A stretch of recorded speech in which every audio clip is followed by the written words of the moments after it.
Pak Rusdi. Ustaz, di medsos sedang banyak beredar tentang hadis menjelaskan suatu peristiwa yang akan terjadi jika Ramadan tahun ini pertengahannya Ramadan jatuh pada hari Jumat. Mohon penjelasannya.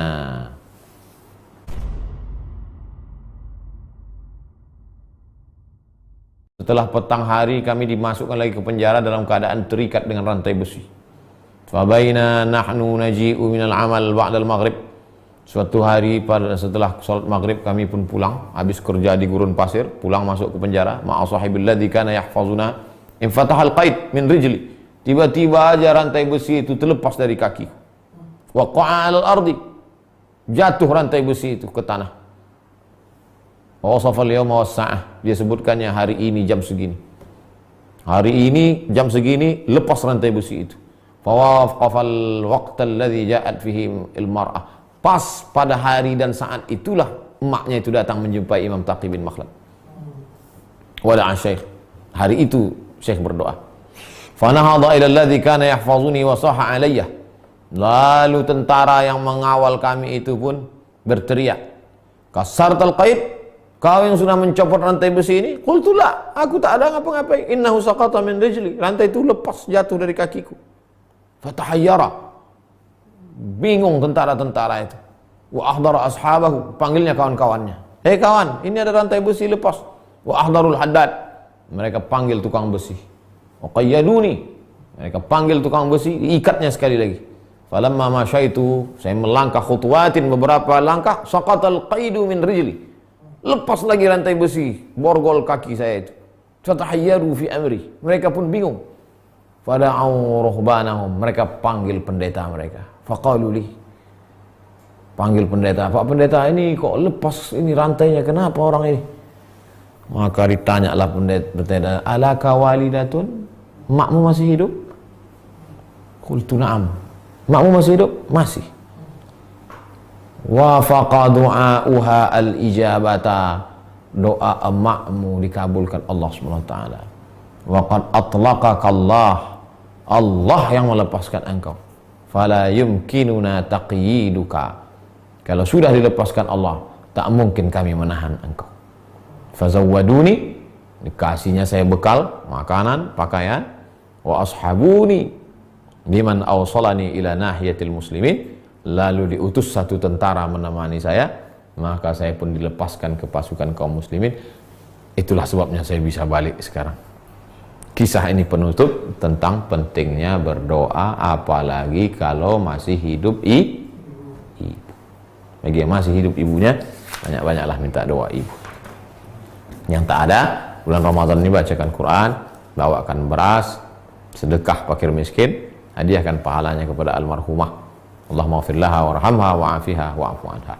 Jamaah yang dimuliakan Allah Subhanahu wa taala, besok kita akan ketemu stasiun ke-41. Fakir. Nama stasiunnya Fakir. Fakir tuh nggak ada duit nggak? Iya. Besok kita bahas tak ada duit. Baik jamaah, kita akan jawab beberapa pertanyaan dari Pak Rusdi.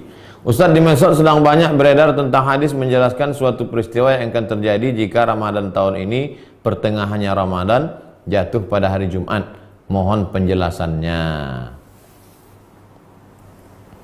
Buka-buka ala Republika. Saya sudah kirim ke Republika. Coba cari tulisan Ustadz Abdul Somad di Republika. Ini saya bacakannya.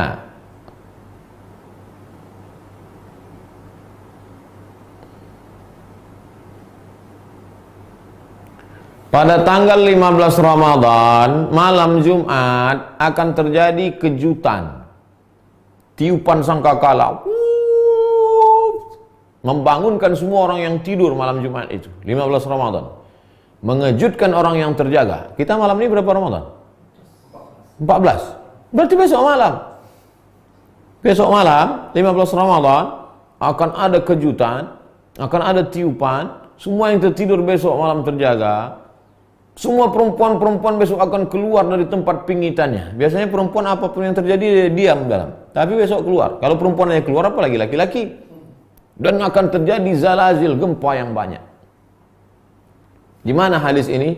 3. 1 dalam kitab Al-Fitan, karya Imam Nu'aim bin Hamad. Dua, riwayat Abu Abdullah Al-Hakim.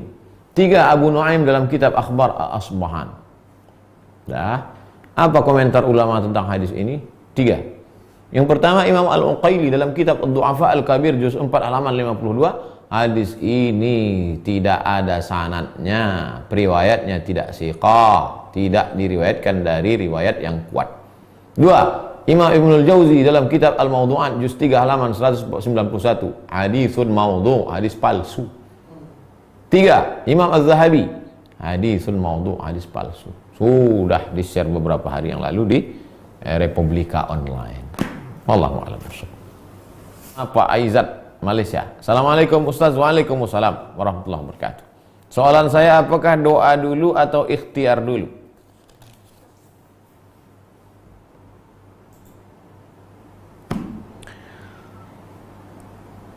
Doa itu tidak rukun, tidak syarat, tidak wajib.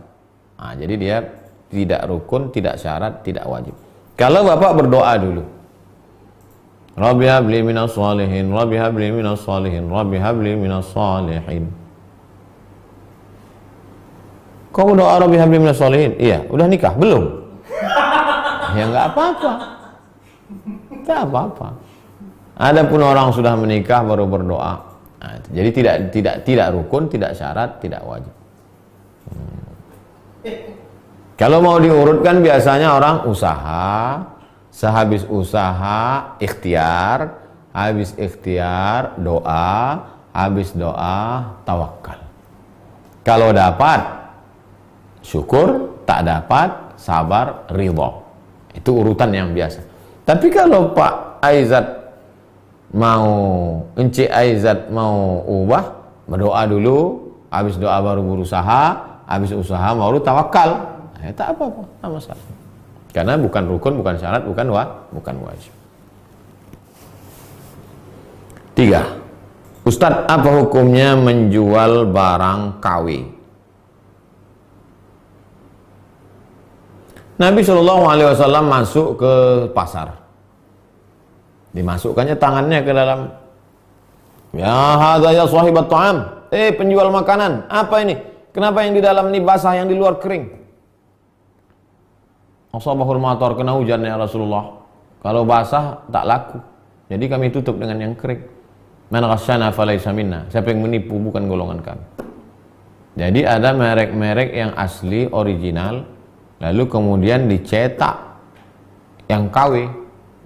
Maka dia sudah menipu. Man ghasyana falaysa minna. Tapi ada barang-barang yang memang dia original yang harganya sampai ratusan juta.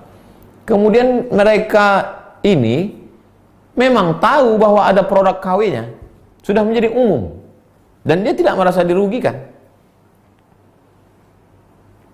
Tas kah namanya, sepatu. Pokoknya orang yang beli itu tahu bahwa itu KW, dan orang yang makai pun tahu KW. Begitu ditengoknya tas, udah tengok muka KW. Artinya dia tidak memalsukan. Itu memang udah terjadi pada produk itu. Maka itu tidak apa-apa. Tapi kalau dia sendiri atau sekelompok, itu tipu, tak boleh. Tapi kalau kita balik ke kajian kita, menghindari yang haram, takwa. Menghindari yang syubhat, wara. Menghindari yang halal, zuhud. Jadi kalau mau menghindari ini, syubhat ini, wara. Ibu Sri Mulyani, Sri Mulyati. Ustadz, jika seorang sudah haji kemudian meninggal, kain kapan ihramnya boleh dipakai untuk kain kapan? Boleh. Kain kapan ihram itu? Nah, kemarin habis umroh atau haji, kain kapan dibawa pulang. Kan mubazir tuh, dicampakkan di hotel-hotel tuh. Bawa pulang. Tuh kan. Tapi jangan ada niat macam-macam. Yang pula sengaja disimpan, pesan ke anak-anak, nanti kalau papa meninggal tolong bungkus pakai kain ihram. Untuk apa, Pak? Supaya waktu dicek malaikat, nggak usah diperiksa lah, ini sudah habis umrah.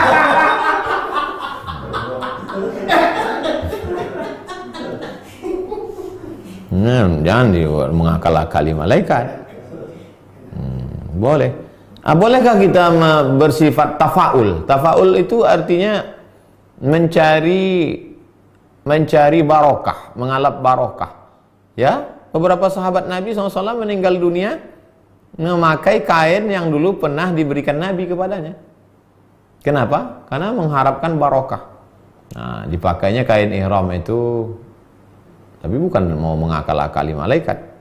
Mereka boleh tayamun, tabarruk, tafaul. Terakhir, Dwi Sania. Ustadz, bagaimana cara menghadirkan hati ketika berdoa? Ketika kita berdoa, kita lupa apa yang kita ucapkan. Apakah itu termasuk lalai? Lalai lah. Sampai lupa apa yang diucap, atau kemana-mana hatinya. Ya Allah, Allahumma innaka afuwwun karimun tuhibbul afwa. Nampak, toples. Toples tempat kue hari raya. Allahumma innaka afuwwun tuhibbul afwa. Nampak pasar bawah. Allahumma innaka afu. Itu namanya hati tak hadir, teman. Maka sebelum berdoa itu istighfar dulu. Astaghfirullahaladzim, astaghfirullahaladzim, astaghfirullahaladzim alladzi la ilaha illa huwal qayyum wa atubu ilaih. Ini hati kita. Ini cawannya. Isi cawan tuh pergi entah kemana-mana, terbang. Balikkan dia dulu, letakkan dia di dalam. Dah. Baru berdoa kepada Allah. Ya Allah, ya Rabb. Entah kemana-mana.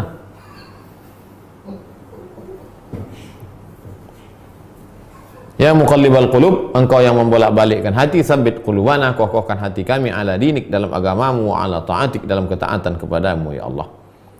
Ya afu, Allahumma innaka afuun, engkau maaf, tuhibbul afwa, kau cinta kepada maaf, fa'fu anna, maafkanlah kami, ya Allah. Hadis riwayat Aisyah.